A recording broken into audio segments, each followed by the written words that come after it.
If I wanted to reduce my risk of catching bacterial meningitis naturally, especially with cases rising in places like the UK, France, and Spain, this is exactly what I would focus on. I'm Greta, a nutritionist and holistic health coach. I post videos about healthy eating, supplements, biohacking, and longevity. So first, I'd start with the foundation, my immune system. Because at the end of the day, your body is your first line of defense. And that comes down heavily to nutrition. I would prioritize nutrient-dense whole foods. Lots of high-quality protein like meat, fish, and eggs. Colorful vegetables. Low-sugar fruits like berries. And healthy fats. Foods like extra virgin olive oil, extra virgin coconut oil, avocado, nuts, and seeds. They all have unique compounds that boost your immune function and increase resilience. I'd make sure I'm eating oily fish regularly, things like sardines, mackerel, and salmon, because they're rich in omega-3 fatty acids and fat-soluble vitamins that support your immune function. On top of that, I'd consider adding cod liver oil. It's a simple traditional supplement that provides vitamins A, E, and D, all crucial for immune resilience, especially at the level of your mucosal barriers, like your nose and throat, which is where these infections often start. At the same time, to decrease the chances of catching bacterial meningitis, I'd be very intentional about what I avoid. I would cut down or completely eliminate refined sugars, ultra-processed foods, and alcohol. All three are known to suppress immune function and increase inflammation. Even short-term spikes in sugar intake can weaken how effectively your immune system responds. High glucose suppresses your immune function, so foods like donuts and sugary drinks are a big no here. Then I would look at some other key supplements. Vitamin D3 is a big one, especially if you're not getting consistent sunlight, which is very common in the UK. Most people are vitamin D deficient or in the suboptimal category, which increases the risk. I personally use D3 with K2, 5,000 international units per day. Zinc is another important supplement, essential for immune cell function.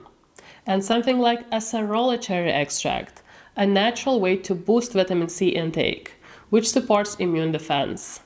It's a natural form of vitamin C, the form our bodies can actually recognize and use effectively, unlike ascorbic acid, which is just a fraction of the real vitamin C found in nature. I would also make sure to take extra supplements that boost the immune system. Things like medicinal mushroom extracts like reishi, lion's mane, cordyceps, and turkey tail. These have been used in Chinese medicine for thousands of years and are even used in hospital setting today to boost immune system and fight cancer in places like Japan. And my favorite brand for that is Thyme Health in the UK. Not only for medicinal mushrooms, but any supplements to be honest, as they have no harmful additives and use real potent forms of active ingredients. Then things like oregano oil, your natural antibiotic. It's often used in functional medicine protocols for bacterial infections. In some studies, it's shown to be as effective as real antibiotics, just without negative effects on microbiome and immune system. Also, I would take things like curcumin. It can reliably lower inflammation and support the immune system. I would even make some ginger, turmeric, and lemon shots at home, and drink various herbal teas, and eat raw garlic. Some of these things cost nothing and can totally help support your immune system naturally. Another strategy to reduce your likelihood of catching meningitis is diffusing essential oils or doing steam inhalation with oils like eucalyptus, pine, tea tree, or peppermint. These oils can help create a mildly antimicrobial environment, support the respiratory tract, and make it harder for pathogens to thrive in nose and airways, which is the main entry point for many infections. Some compounds in these oils have been studied for their antimicrobial and immune supportive properties. So maybe they're not a magic solution, but they can be a useful supportive layer. And if you don't believe in essential oils, It's worth knowing that certain plant compounds found in these oils have been researched for their effects on immune function and even in areas like cancer biology. So there's much more going on than most people realize. Next, sleep.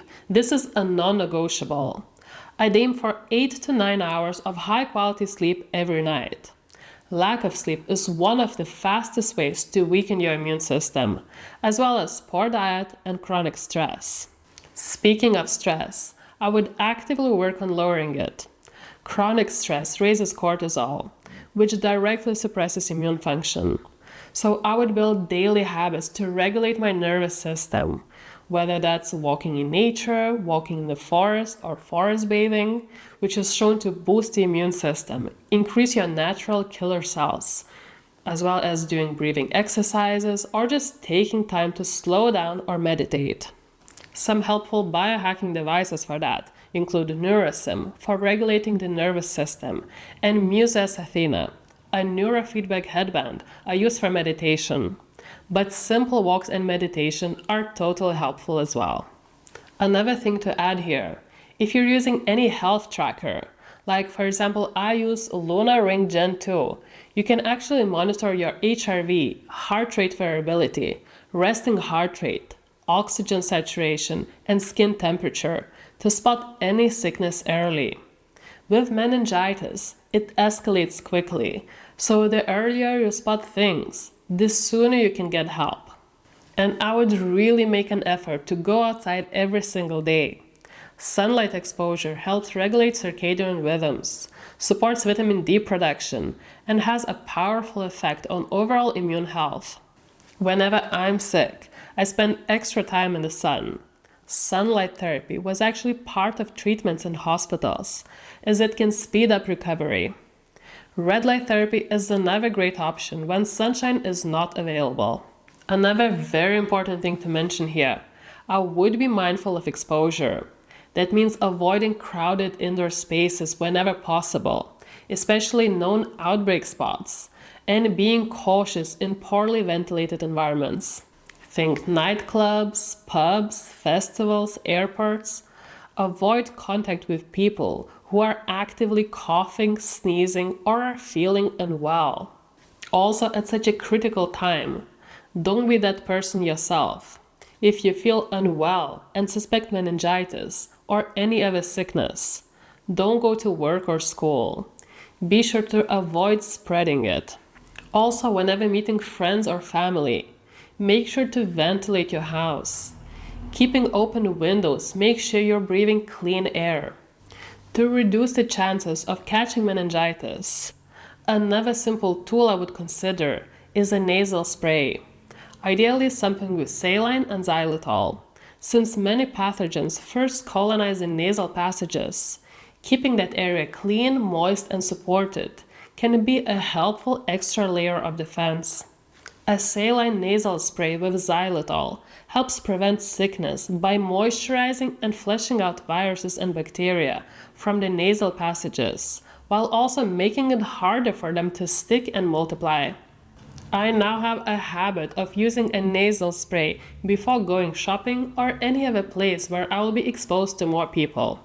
So if I had to summarize it, trying to prevent bacterial meningitis naturally is all about stacking small things, like eating real nutrient-dense foods, cutting out the things that weaken your immune system, like ultra-processed foods, alcohol, and sugar, prioritizing sleep, managing stress, getting sunlight and fresh air, ideally forest bathing, taking immune-boosting supplements like cod liver oil for vitamins A, D, and E, zinc, natural vitamin C from acerola cherry, oregano oil capsules, and medicinal mushrooms. Using a nasal spray with saline and xylitol, and being mindful of your environment, avoiding crowded, unventilated spaces, and symptomatic people. None of these are magic bullets on their own, but together they create an internal environment that's much stronger and more resilient. Stay safe and healthy.